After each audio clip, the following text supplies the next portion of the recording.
Welcome back to the Nose Plays Total War Warhammer. So after our last video, the introduction to Total War Warhammer, the base game, playing as the Empire, I felt that the video went really well and decided to go ahead and continue the series at least for a few more videos. Um, Again, the major focus of this series is to showcase what the campaign of the game looks like when you're playing with just the base game. And I think you'll find that it is essentially nearly identical to the experience of the game with all the DLC. There is obviously some content that's missing, but it's largely still a very, very fun and playable experience. So we'll be continuing that today. We left off on turn 2, and we'll talk a little bit about where we want to go from here. But before we do that, I made a video earlier, about 2 weeks ago now, mentioning that Endless Space 2 had released its first official DLC with the new Vaulters faction being added to the game. And I was very excited about that. The Vaulters are my favorite faction in the Endless series. I fully plan on doing some content with that. I've already played around with it a little bit, and we'll be doing some Vaulter content for Endless Space 2 in the near future. So if you're interested in that, let me know in the comments below. If you are as excited about it as I am, you probably are already aware, but if you're not, I'll go ahead and give a shout out. SB, the YouTuber who's responsible for getting me involved in doing this content creation, has already been on the ball. He's released, I think, 3 videos as of right now on Vaulter gameplay, and it's really good. So if you haven't seen his channel or seen his Endless Space content before, go check it out. And if you need more of a fix, I will have some content in the future. So be looking forward to that. But right now, it's time for Total War Warhammer. So when we left off, we had just recently sacked Grunberg. And as you might recall, we are in the middle of trying to reclaim our home province of Riekland. So, clicking on Grunberg will bring up the province menu down here at the bottom, and that will show you that we currently have both Altdorf, which is the capital city of this particular province, and remember, capital cities have the advantage of being able to reach higher levels and build higher tier buildings, as well as Grunberg. There are 2 other cities in this province that we need to sack in order to claim the province as our own. And our primary objective, or our primary mission that we received at the end of the last video, was to capture or raise 2 new settlements. So there are exactly 2 settlements in this territory. The game is obviously telling us that's what we need to do. Now, in the meantime, we also have an invader, Skarsnik, who is a kind of like a legendary character in the Warhammer world, one of the few goblins that have risen to prominence in the lore. He is, well, you can see he has a faithful companion, and he has a little army. He's kind of invading our territory. He hasn't attacked us or started raiding or doing anything obnoxious yet, and his army is pretty small at the moment.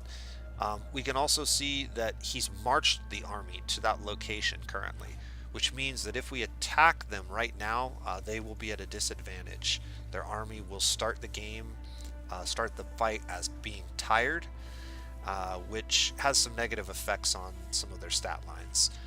You can tire an army out by marching them too far on the campaign map. You can also do this in the game, in the battles themselves, by running up hills or just being engaged in combat for too long without giving units a rest. So keep that in mind. It would be a good opportunity to go ahead and attack him with our army right now if we wanted to do that. But let's take a look at our army. So you can see our army's still in fairly good shape after our last engagement. Our Reichsguard numbers are a little bit low, but they're still doing relatively well. We could see that if we were to rest another turn almost all of our units would be back to full strength, and Karl Franz would be about 70% of his normal capacity. However, I think the opportunity to deal with an army that's already smaller than us and tired is too good to pass up. So we're going to, at the very beginning of our turn, go ahead and issue an attack order. This will... Okay, so we have not yet declared war on them, but we're going to go ahead and do that now. And it's just letting us know that nobody else has decided to get involved in this. So in other words, none of our allies are going to join this war, and none of his allies are going to join the war. Not that he has many allies. Looks like he's got several people that he's not very friendly with, including the dwarves of Karak Norn. So one thing to keep in mind when you engage with these kinds of wars with other factions, you're going to affect how everybody else views you, essentially. And so anybody who's allied with that faction is going to not like you as much. Anybody who's already an enemy of that faction is going to improve their view of you. So we will actually garner some approval from these three clans, or at least from this one for sure, this Karak Norn that we're at war with, and probably this other Dwarven clan. They're going to like us a little bit more because we're at war with one of their enemies. Okay, now we can go ahead and make that declaration. So click on our army. A fool's action.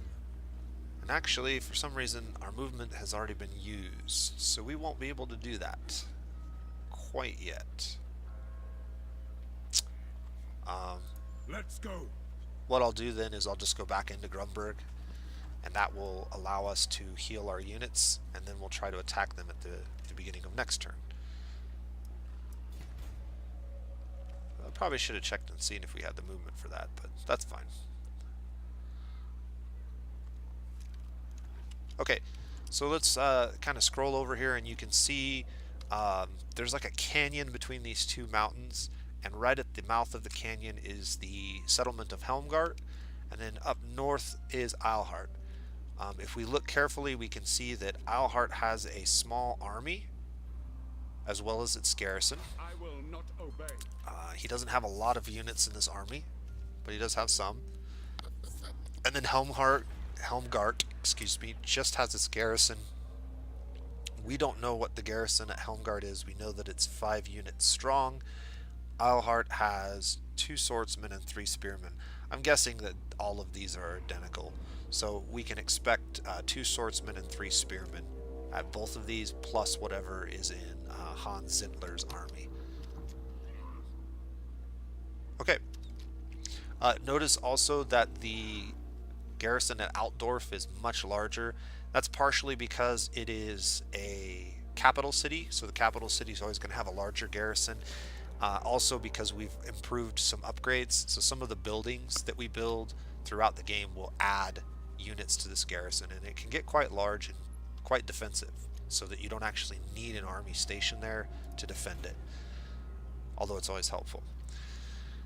Okay, I think that we're pretty much done with this turn. I don't think there's anything else. I think I ended the video at the end of turn 2, which is why my movement's already used up. So we'll go ahead and end the turn now and move on to turn 3. Oh, and we got our skill point. So last time we looked at skill points, we talked a little bit about some of the early abilities that are useful. The first point that we earned, we put into Route Marcher. This gives us an additional 10% movement on the campaign map, which is very useful for getting around logistically. Another ability that I'm very fond of in the early game is Honest Steel, and that is because of your reliance on the base infantry units in the early game. So spearmen, swordsmen, halberdiers, we can greatly increase their effectiveness in combat by ranking up Honest Steel. It'll take several points to get there, but I think that's where we want to go. Another ability that's not a bad one to get, although I'm not sure how useful it is in the long term, but now would be a good time to invest in it, would be Leader of Renown. essentially every time we recruit units to our army, we get a discount. And so the earlier you get this discount ranked up, the more money over the course of the game that you're going to save as you recruit your armies. However, I think our income right now is fine. I think it's better to make our units more effective than cheaper. So let's go ahead and grab Inspiring Presence and start down the red tree. This is going to unlock this entire tier, and then we're going to have to put at least 4 points into this tier before we can unlock the next point, which then gets us to the next tier down here, which then gets us to the last one. So you kind of see how that works. There's a little bit of a progression that is required.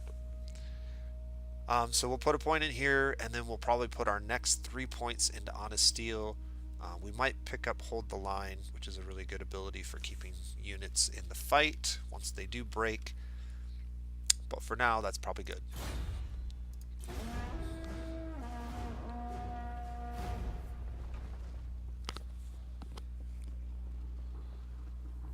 Alright.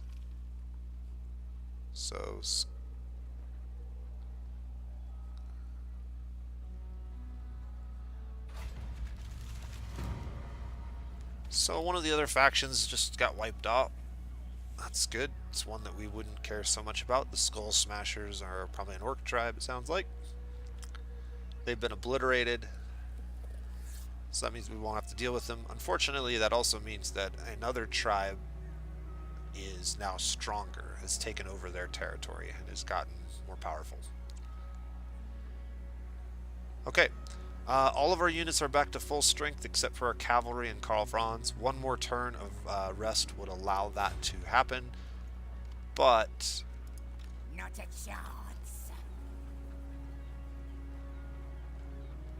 Okay, this is just an enemy hero, Crooked Moon hero. Okay, let's talk briefly about how heroes work. So, heroes can be used in several different ways. One thing that they are exceptionally useful for is as scouts and spies and saboteurs. So a lone hero on the map cannot be attacked by an army. They're basically, you can't interact with them with an army. They have the ability to do several different things. They can kind of sabotage cities. They can cause negative or positive effects in regions, depending on if you deploy them in your own region or in a enemy region. They can also interact with each other. So heroes can try to assassinate each other, which is kind of just like a role based on their skills. And you can injure heroes and send them back to their capital city for a certain number of turns, or you can outright kill them in many cases. The other thing that you can do with heroes is you can attach them to an army, at which point they fight in the army just like Karl Franz is. So they'll be part of the army, and in that situation they can be attacked and interacted with, but they're unable to do their unique deployment functions while in the army.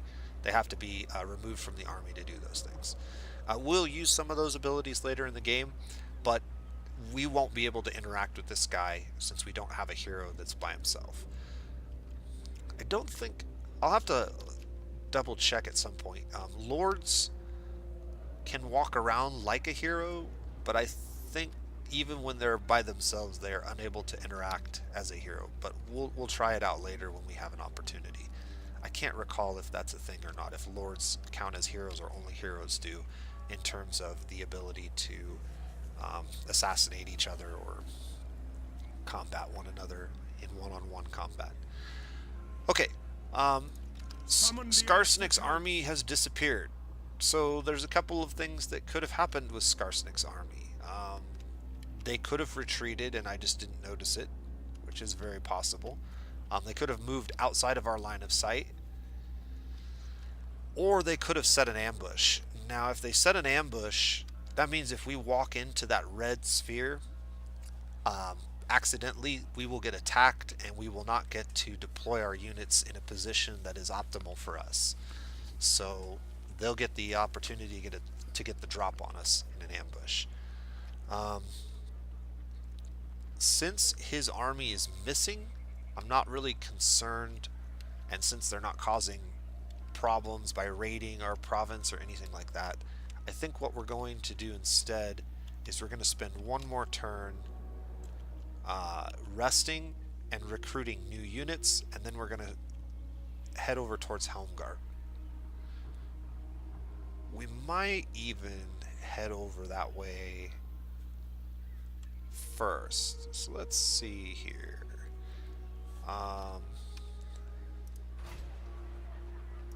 Is it time? So, If we come out, I need to save at least 50% of my movement. So using the bar over here, I can kind of estimate how much of my movement I've used up. And we want to go to about there. Alright. make haste, men. So if we go to here, notice that because we're in a friendly province, we will heal and replenish some of our units. However, if I go ahead and I set up a camp, In the name of Magnus. the healing is increased as if you were in a settlement. So by doing this, logistically, we should be able to get to Helmgart on our next turn or very close to it and lay siege to it. We definitely want to recruit units, and so let's take a look at what we can do here. We have 4 spearmen, 1 halberd unit, 1 swordsman unit, and 2 ranged units. Sieging these cities is not going to be that difficult, being that we won't have to deal with city walls. The capital cities pretty much always have city walls and require a much more difficult siege battle, but these settlements don't require any kind of sieging per se. It does, however, require that we advance on the enemy. So that being said, I think what we want to do is we definitely want to get some more basic infantry. I think the number of ranged units we have is probably okay. So let's just pick up 3 units of swordsmen. Swordsmen have slightly better offensive stats than spearmen do. However, spearmen are better against cavalry units and other large units. And spearmen with shields have basically the same stats as spearmen do, but they also have a little bit more defense and they're better against ranged units. We won't see a ton of ranged units right now, so I'm not too worried about having lots of shields. If we do encounter a faction that uses a lot of ranged, using the shielded spearmen might be more beneficial. Swordsmen always come with shields, so that's good. So we'll pick up 3 more of these guys this turn.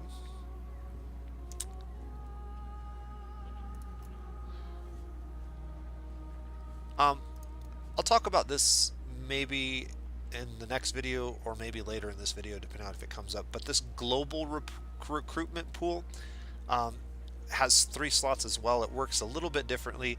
You can see first of all that it costs more and that it takes longer, and I'll explain where this comes from and when it's useful later on. Right now we're mainly going to be focusing on this local pool. Alright. A new technology is available, so I'm not sure how long that's been there. I didn't see it last game. I didn't see it last game or last turn. So you have these technologies. They just provide kind of a global passive buff to something in your empire, and they're based on buildings that you have completed. So the rally field may have just gotten completed, which is what's unlocked this. As we unlock more buildings, we'll have access to more technologies. The 3 technologies that we have on the rally field is we can increase the experience level of units as they're built, give them additional leadership, and also additional foot speed. So leadership is really important. It keeps your troops in the fight longer. They don't break as easily. but this is actually not bad. This gives you a little bit of leadership and a few other stats. It's not very much, but every little bit helps, and the fact that all of our infantry troops from now on will be basically starting at 2 ranks is pretty good. So in 8 turns, we'll have that unlocked, and every unit that we recruit from that point on will start at rank 2 with a little bit better stats. That's one of the way we're going to improve our infantry force. The other way, obviously, is that one ability of Karl Franz that I showed you earlier. Okay, as I mentioned in the last video, our turns are going to go by a lot quicker than they did in the last one because I don't have to explain quite as much. So we're going to go ahead and end the turn here. I don't think there's any reason to look at diplomacy or buildings or anything like that right this second.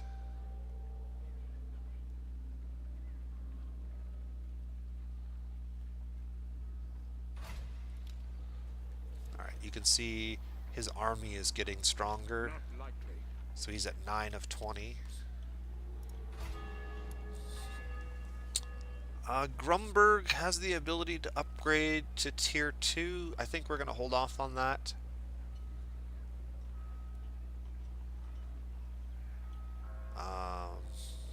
Well, maybe we shouldn't.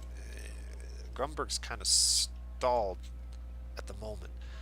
Upgrading to tier 2 will unlock the ability to upgrade this building as well as another building slot. Our income is doing quite well. We're gaining 1,500 a turn, and we have over 9,000 in the bank. So yeah, let's go ahead and get this done. I probably should have done it last turn, but we'll get it done now. So that's going to take 3 turns to complete. I command. Okay, Helmgart. Let's go ahead and change our stance. You can see we can't quite make it to Helmgart in 1 turn. Since we're completely healed up, Right. I think we're going to go ahead and move into their territory now. A couple things to remember. When we're in their territory, which is this border right here, we will not have our units heal as much as they did, if at all,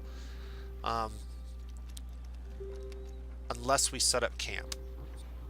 We also have a couple of other options we can do. We can start raiding inside their territory. However, I don't think that's going to work. Well, let's see. Let's go ahead and move into their territory. Let's move to the edge of our territory here Move. and see how much movement we have left. Yeah, we've used more than 50% of our move to get to the border, so that's not going to work. We won't be able to raid, and we won't be able to set up camp once we move into their territory.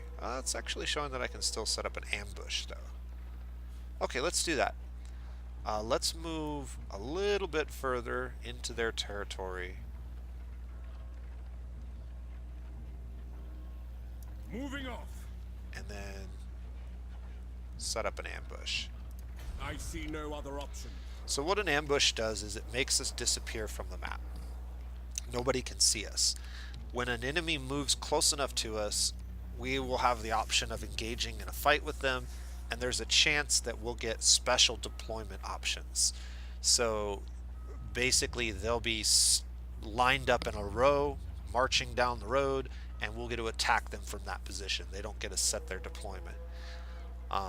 It's really, really powerful in certain situations where having your front line is critical to the victory. Having a good formation is critical to the victory. There are other situations where it's not as important, but I don't think we're going to actually catch anything. His army's clear over here, but what it will do is it will prevent him from seeing where we're at on the map, so maybe he won't send his army down this way. Unfortunately, because we're in enemy territory and because we're not set up in our camp stance, we are unable to recruit. Now, I guess now's a decent time to talk a little bit about what these 2 pools represent. So this local pool represents the local territory that you're in. So whatever region you're in, that's where you're pulling troops from.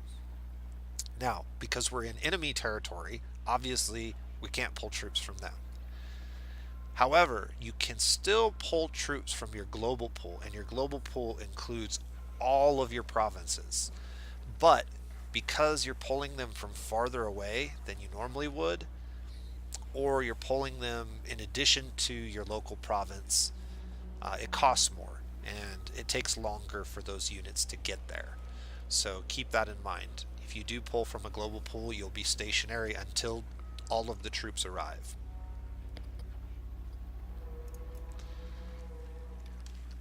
Alright, not much else we can do, unfortunately, so let's go ahead and end the turn. Actually, before we end the turn, let's take a look at diplomacy one more time. So we can see that most of the Empire is feeling pretty good about us at the moment. That's really good. Let's see if there's anything we can do to improve further our standing with anybody. Averlin's not happy with us. Let's start with the people who already have an agreement with us. Surely an agreement will be reached. But are we not all sons of Sigmar? Alright, so he's probably not going to accept military access. I'm going to offer it to them anyways. Many times, if it's a low chance, they'll reject it, but they may do a counter offer and try to give you an opportunity to appease them. Let's see. These guys are happy with us at the moment. It is good to see fellow sons of the Empire this day. Non-aggressive. Alright, they're gonna reject us.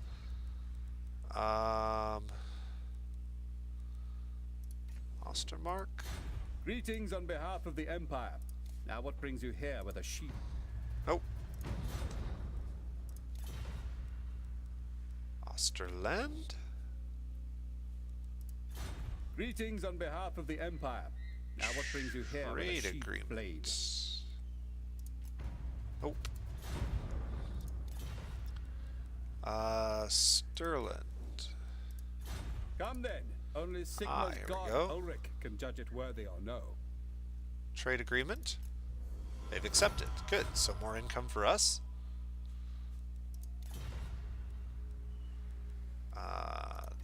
Riekland. Approach us, friend. Oh, they and like make your offer. they like the trade agreement, so we'll get that done, and then we'll see if they'll go for military access. Nope, not yet. So we'll keep working on those guys. Weissenland, I will listen, but my time is short. trade agreement. Excellent. Military access? No. Okay, so the trade agreements that we got have increased our income by about 50 apiece. That's about 150 plus 175-ish more gold per turn. Not bad. Not too shabby for just taking a few seconds to talk to people.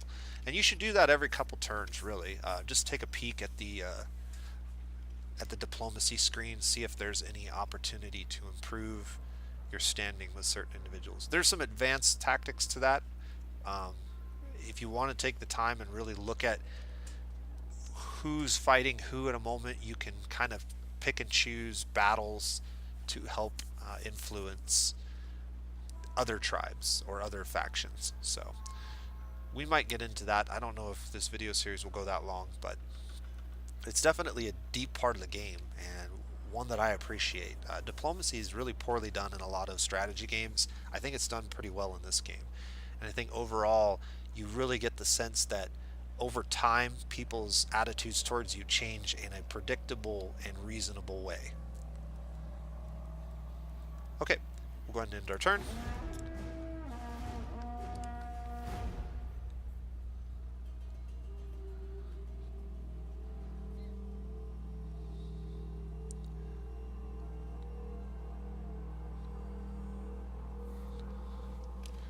Okay, we can see from over here he's mustering more troops, so we don't want to Now, take too much more time to get this done. Fine. we can go ahead Men, and I will fight with you. Fight for our nation. this should be a relatively easy battle. So it looks like they have a couple more troops than they had before. So we were seeing just spearmen, I thought. But they've obviously improved that. So it looks like what he'll have is this unit, it looks like a lord or a hero, but it's actually usually just a unit of swordsmen. So we'll have 3 units of swordsmen, 2 units of spearmen, and 2 units of crossbowmen. This battle is completely in our favor. I don't think we need to go ahead and play it out. So what we're going to do is just auto-resolve. Yeah, and we barely took any damage, so that's good. Gained a bunch of loot. Gained another rank. And we're going to occupy. As you say. Okay. Now that we're occupying Helmgart, Emperor. you can see waiting in this for 1 turn will increase all of our health back to full. And we can also recruit units. And now, because we own this territory, we have the option of local recruitment and global recruitment. The global recruitment we're not going to use because it's more expensive than the local recruitment. However, if we wanted to recruit more than just 3 units, we could do that. It's still going to take an extra turn. But essentially what we could do is we could do 3, 6, 9. We could get 9 units in 2 turns if we did both pools. So that's a little bit faster than doing it just through the local. A little bit more expensive too.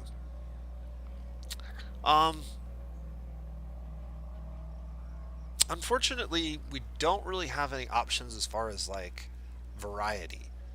You know, we're kind of just stuck with what we have. Our army's getting big enough that I think it's worth getting Very well. 1 more unit of crossbows, 1 more ranged unit in there. And I think 2 spears on each flank is enough to defend the flanks. So what we're going to do is just get 2 more swordsmen. And we're going to just have a big army of swordsmen. And just overwhelm through sheer numbers at this point.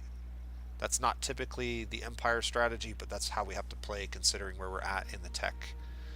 As we tech up and we get access to more of these kinds of units, we can do some more dynamic stuff.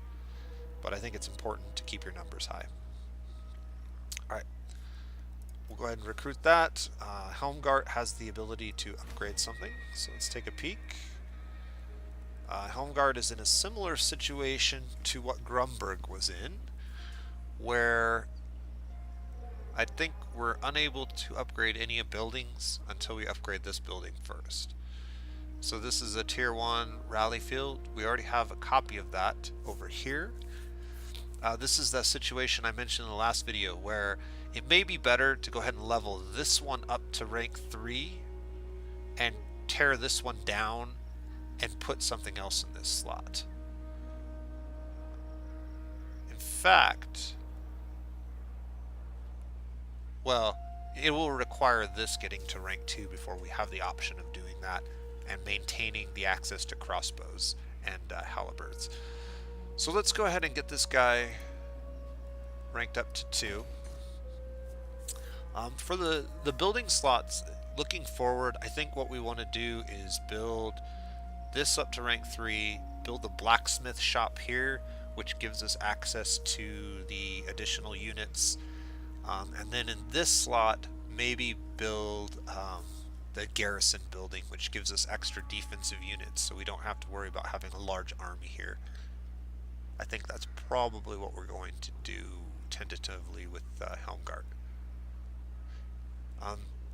Helmgart is basically the first line of defense from the orcs and goblins that live on this side of the hill, so it is really good that we make this as strong as possible to deter raids from those particular factions.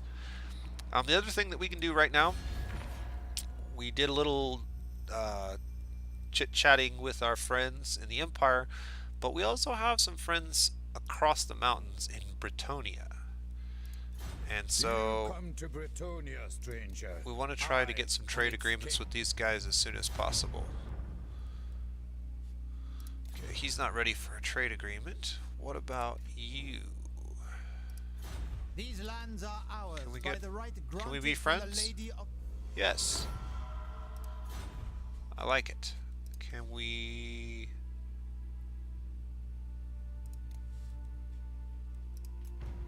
Alright. Last but not least... The laws of chivalry demand, I hear you. Alright. Well, you gotta follow the law, so... Very good, very good.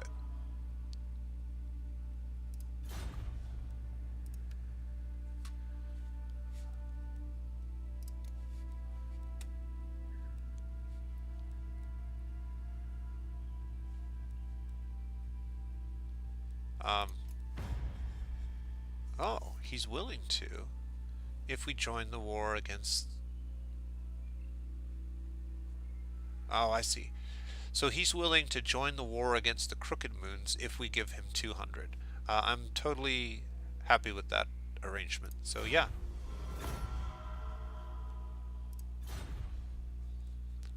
Now...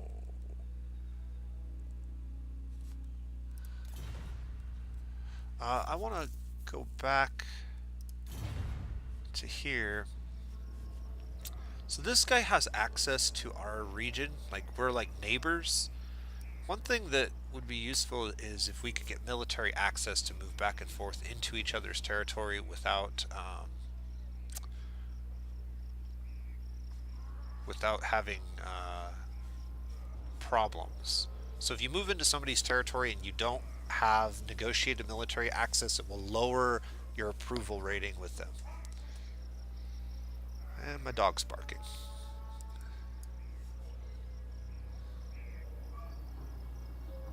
So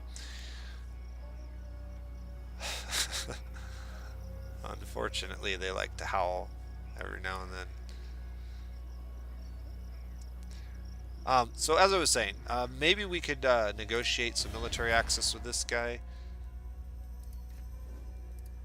The laws of chivalry demand, I hear you. I'm gonna give him military access into our territory. Oh, we can't just do one-sided agreements. Okay.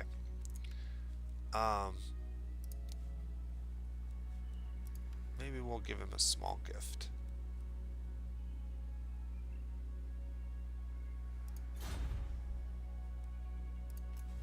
Alright.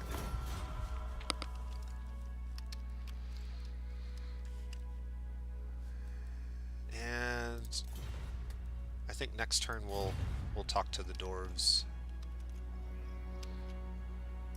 Bring me to my men. Alright, so once again, we're healing up. We're making our army a little bit bigger. We're almost capped out on size. And so we're going to go ahead and end the turn. Oh, Karl Franz has gained another skill point. I keep forgetting about that. It's a good thing it reminds me. So here we go. Honest Steel's going to increase the effectiveness of all of our troops. And I think now is a good time. Well, let's wait one more turn. Now is perhaps a good time to complete our quest that we got at the end of last video. I think our army's in a pretty good place to do this. So, there is a quest marker over here. We got it at the end of last video. And the cool thing about quests and quest markers are you don't have to logistically walk an army over there. What you do have to do, however, is have an army on the map that is not in a city. So we're going to have to step out of the city briefly. And then if I click on this, This is a special quest that's issued at a particular point in the game. It gives you the details of the battle, and then if you want to see what the enemy force has, you can look at it here. We're going to have 1 lord, 3 spearmen, 2 swordsmen, 1 crossbowman, and some artillery. Now this artillery is particularly dangerous, however, this battle will be able to greatly nullify it, and I'll show you how and why that is. This will be an example of an ambush battle. So they will not get to set up their units, at least initially. Now, at the bottom here it mentions that reinforcements will be expected. We don't have any information on the size or the kind of units that will be coming in to reinforce, just that they're likely to be there. If we win this, we'll get a battle wizard, and we can add that to our army before we take on the last of the secessionists. We'll also get a sword of striking, which is just a melee buff stat to any hero or lord. And the cool part is, as I mentioned, we don't have to walk over there. We can actually teleport to this battle. Now it does cost us money to teleport as opposed to walking over there, but it's well worth it, and we definitely have the cash. So we're going to go ahead and teleport. Okay, this is again just a recap of the battle. This is an ambush battle. So that means that we are going to get to set up our units while they will not. Their units will be set up in a straight line and very close to us. This also ensures that their artillery will be next to useless, as we'll get some units attacking them very, very quickly and taking them out. The cavalry in particular will do a good job of that. One thing I don't like about this particular battle, I've fought it several times now, the trees, man. I think there's a way to turn off the trees, but it's really hard to see and move units through trees. So keep that in mind. Do remember that I am very much a novice at this RTS battle system. And feel free to point out in the comment section if you have any tips for my gameplay. I am going to make heavy use of the pause button because that's the only way that I can even remotely be successful. Come, men. It seems Todbringer sends his midden wolves across the Reich to test our mettle. He seems to think that since my father's death, Riekland is weak, and we cower under our beds waiting for these Ulrich worshippers to save us from our woes. I say we Rieklanders are more than capable of defending ourselves. I say we show Todbringer's mongrels that Rieklander blood flows through our veins. We face the trespassers deep in the blood pines. Keep your wits, lads, for there is more than Ulrich's dogs in there. My father had to send the Reichsguard in to purge these woods of forest goblin filth more than once during his reign. Yet that is not what we face today. No!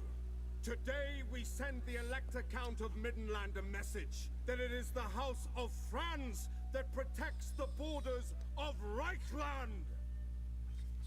Alright, so basically, as was pointed out at the beginning of the game, the Middengard wolves north of us are not really happy with the election results, and they are openly hostile towards us. They're actually kind of planning a coup of our territory. They're sending armies down to talk with the secessionists about helping them, I believe. And so we're kind of got wind of this.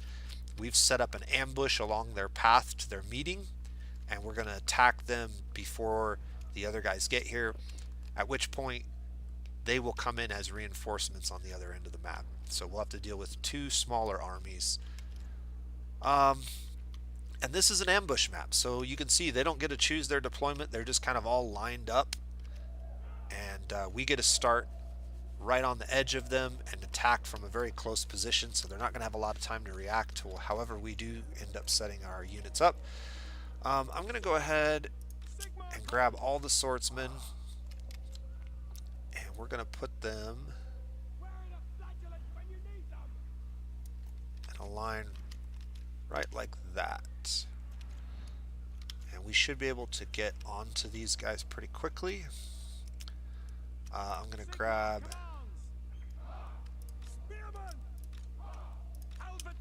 these units and we're going to send them over here. And we're going to try to flank them around to the other side. And then I've got these units over here. And we're going to kind of try to do the same with them. And then as for our cavalry, I'm going to set them and just charge them right into the back of these and just try to wipe out this artillery before it has a chance to do anything. Karl Franz needs to be up front because he needs to take on the enemy lord.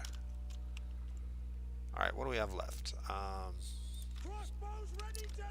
The crossbows. So let's grab our 2 crossbow units.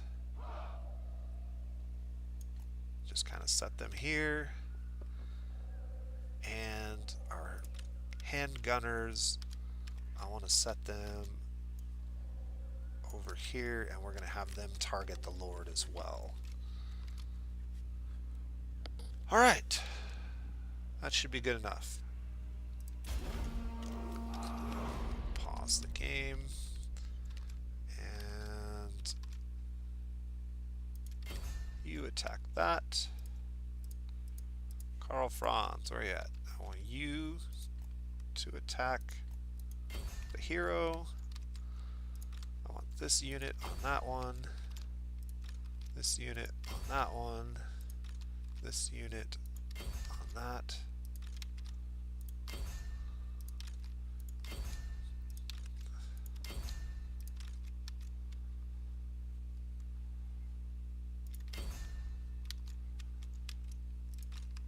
I want both the crossbow units attacking their archers to get them off the map as quickly as possible.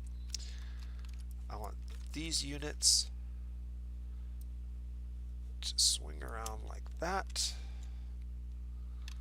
And I want these 3 units to swing around like that. And I want you to charge those. Alright, that should do it.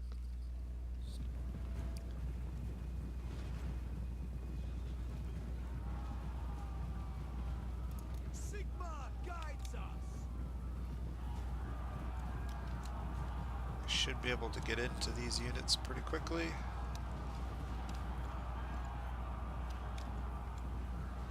Alright.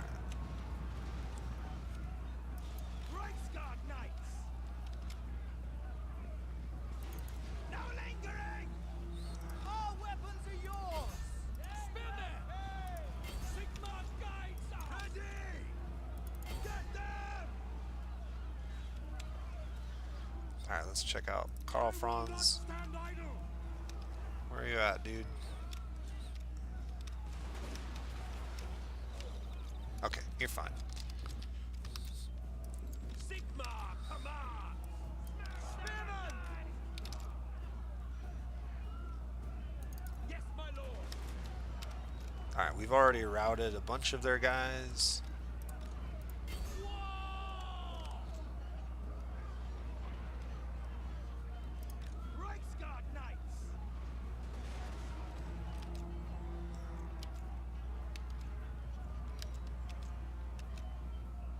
Let's get our crossbows out here on the hill. Moving out, sir! Heading out! Sigmar! My subjects call! Alright, those guys can keep shooting at him.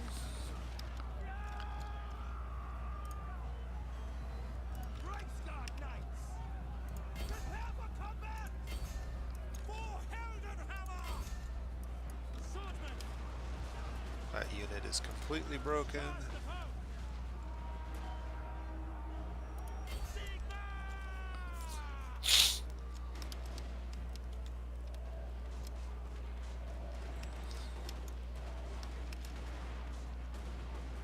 That's their general running around in the trees.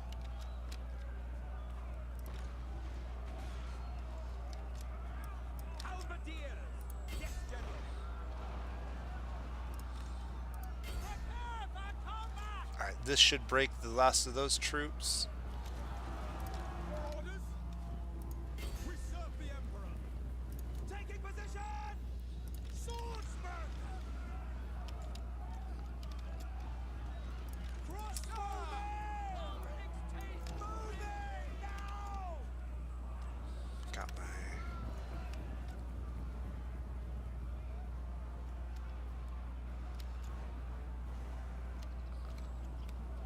Alright, perfect. So the reinforcements are finally coming in. I've got my crossbowmen moved to the front lines to help. They have a unit of cavalry with pistols, so we're going to go ahead and try to get them taken down. Swordsman! For Heldenhammer! And we should be able to catch up with these guys since we have that speed buff. But we want to be careful. Stay away from that spearman. Alright. We are Sigmar! Let's see if we can't tie the spearman up. Get these swordsmen over here. March! Yes, General! Reichsguard Knights! Swordsman! Take position! We are Sigmar's heirs! For France! Alright. Spearmen! Karl France! These units are routed, so we're just going to move the rest of our army back over here. Reichsguard Knights! And because we've got those archers taking those guys down, we should be in pretty good shape. Hold on! Karl Franz is moving on up. Crossbows ready, General! Go ahead and get the crossbows shooting their general. I will not stand idle! March as one! Hold on, one! Yes, General! Alright, Formation march! alright, here we go. Swordsman! Fresh troops.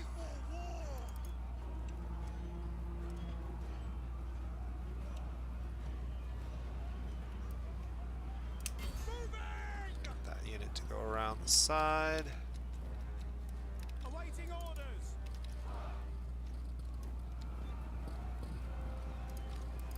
Go! Get our riders moving back. My subjects call! Karl Franz go after their lord. Sigmar calls! Reichsguard Knights! Quick march! State troops ready! Now! Alright. By Ulrich's Rock! Spearmen! Ready! Keeping distance, sir!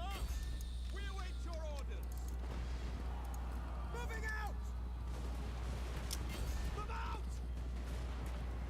At speed! Alright, their lord's going down pretty quickly here. Let's see if we can't get one more good charge in with our Come, lads! Slay 'em! Make me proud of the province! there we go. Move out! Alright, and as they charge in, that will be the end of that. Victory.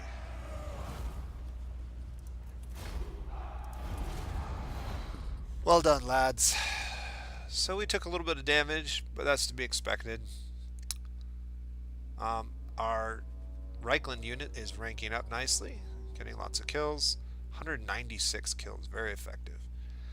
You can see most of our swordsman's units did okay. This one in particular was probably the one that got in combat in the second fight earliest, and so that's why the stats on that one are so high as far as the number of kills.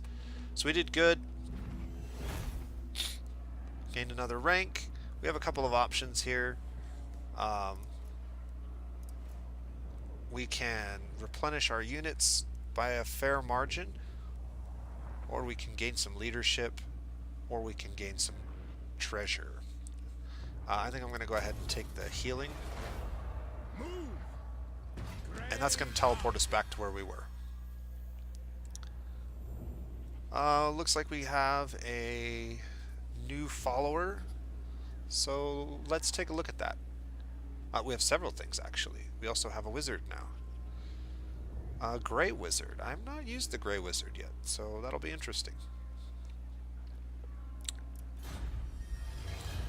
Alright, this is just going over the details of our battle. Sword of Striking has now been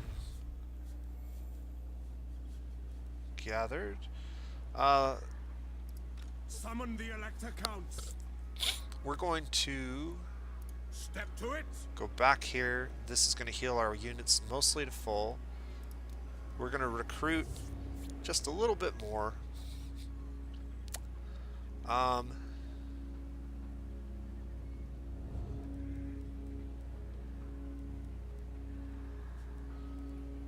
Let's do 2 units of spears and 1 more crossbow.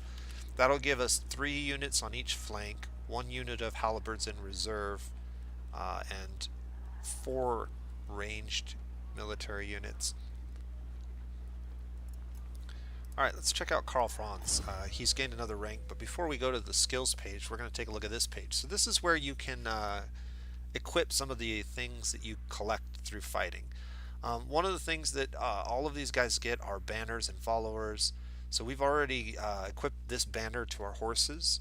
Anytime Karl Franz is part of an army, he has the option of providing this banner to one of his units. As long as we keep this on him, we can actually move these to other people, other lords and heroes once we get further in the game. We also have an outrider, so this guy just gives us a straight up buff to spotting ambushes. So there's a chance that we walk into another army that is trying to ambush us. They won't be able to because this guy will spot them and we'll just have a normal battle. We have a weapon now, so we can equip this weapon and this will give him slightly better stats, so we're going to go ahead and do that. And skills. We're going to get our 2nd rank in Honest Steel. So like I said, we're going to rank this up very quickly. You can see we went to +3 for melee attack, melee defense. We're now at +7, and then the next rank is +12. So the higher you go, the more points you actually get. So it's actually beneficial to max this out. It'll get you up to +12, which is nothing to snuff at. And that, paired with our starting at rank 2 here shortly, when our tech finishes, will make our infantry units pretty strong compared to base infantry. There we go. 5 more turns until that gets done. Okay, we also picked up a wizard, so let's look up here. So clicking on the forces tab at the top of this page will show you all of your armies and heroes everywhere on the map. And so if I'm not sure where somebody's at, this is a useful tab. If I click on this, it will put me there. If I click on this, it'll put me here. So we can see our wizard is just standing outside of this building. This is the deploy action here, thing that I told you about earlier. And so deploying this hero in this area reduces construction costs by 10% in that local province. So that's pretty cool. We can make everything we build cheaper just by having this wizard, you know, hang around. The other thing we can do with him is we can try to get him into our army, which is what I'm going to do. So I'm going to go ahead and march him to here.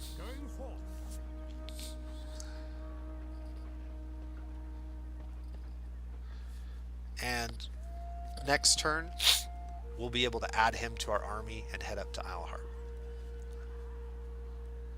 While we're standing here, you can actually use your ability while you're waiting. They have no power. So we'll go ahead and do that. Now, I'm not quite sure how that works as far as like if we have to stay in this stance the entire time the building is being constructed, or if it's just when we queue it that we get the discount. I think it might be just when we queue it, which is cool but since we're not actually going to be queuing up a building right now, it's not as useful. Either way, he's here, he's doing his wizard thing, and we'll be adding him to our army shortly. However, I think this is probably a good time to go ahead and end this video. We're going to pick up next time where we'll take over Isleheart and finish off the secessionist army and their garrison. And we'll continue looking at making allies and bringing the rest of the human empire into the Franz fold. So, until then, this has been The Nose Plays Total War Warhammer. Have a great day.